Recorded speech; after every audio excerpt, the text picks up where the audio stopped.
Nagluto ako ng palaya kong karne. Ay, palaya kong karne. Ginisa ko na yung steak yan. Ginisa ko na siya.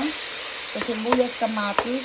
Ang aking ginamit ay olive oil at saka butter.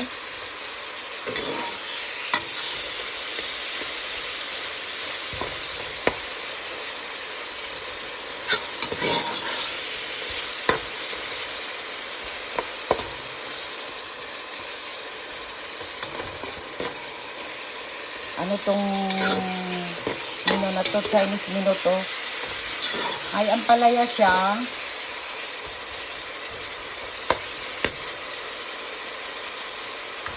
Ilalagay ko na yung ampalaya. Ampalaya yan.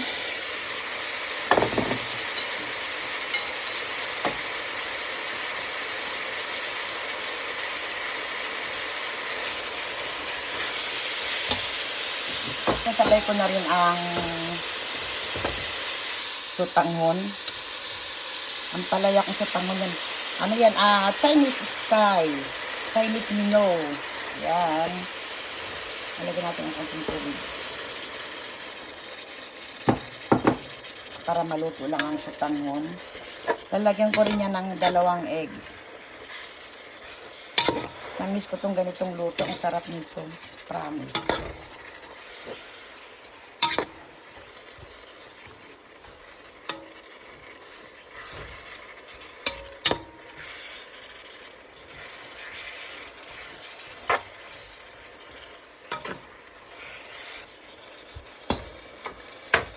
Lagyan pa natin ng konting tubig.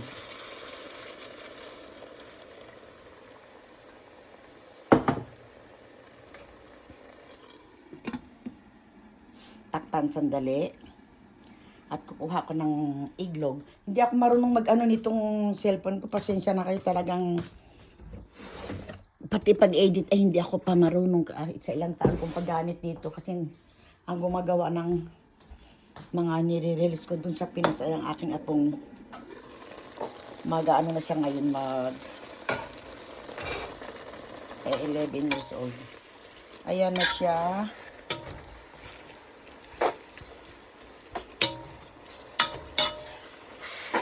Dapat ito may hipon pa eh. Eh, wala kang stock na hipon today. Ilagay na natin yung 2 itlog. 2 itlog yan.